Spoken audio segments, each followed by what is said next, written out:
All right, so hi, Kiersten Realtor here, and I'm with one of my great lending partners, Richard Graeff, with Caliber Home Loans.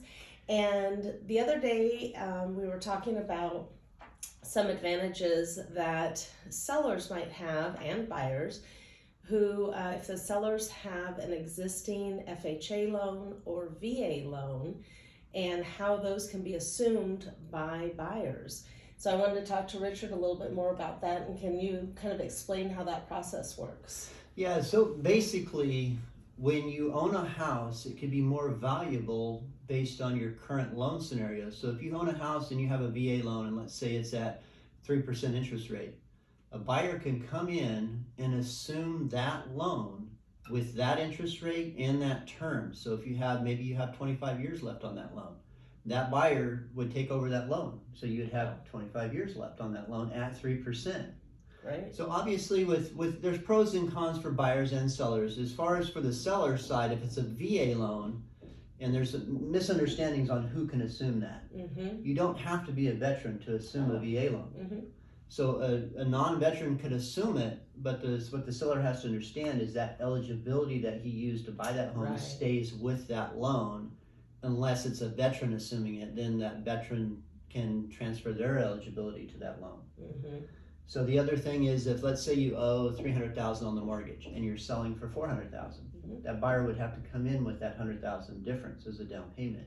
Oh, okay. But you're getting a way below market interest rate, so that's a huge advantage to a buyer. Right.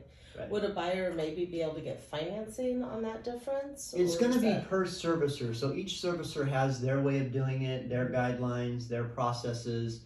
Currently, I've heard of one servicer that said yes, they'll do a second if they can. A buyer has the ability to do a second, and another servicer said no, we will not do a second. You just have to assume just a loan, because that process is a little bit streamlined. Now you do have to qualify based on your income, assets, debt, credit, just like you're applying for a loan. Mm-hmm.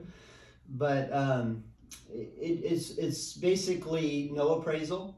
So there's no appraisal involved. So that's why that second kind of might be a problem, because we don't know what that total combined loan to value would be. Sure.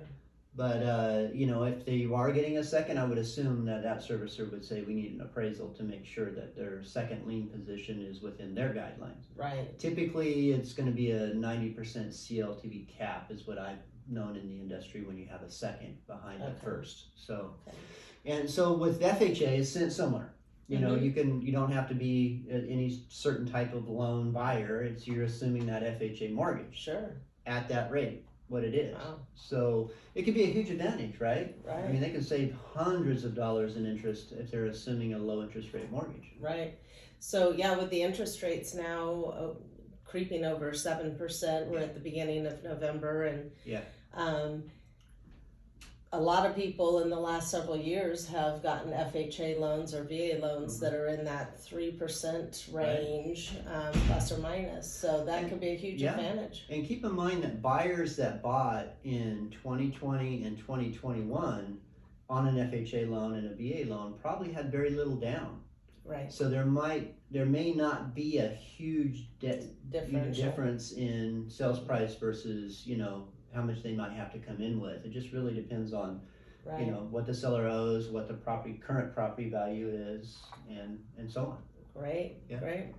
Well, lots of good information, and as the interest rates are changing and the market is changing, a lot of things are coming up that we've kind of pulled from our bag of tricks in the past, as far as how do we make sure that buyers and sellers are able to come to a mutual agreement? And this is just another one of those options with the assumable loans. So as always, reach out to me and to Richard for all of your real estate needs.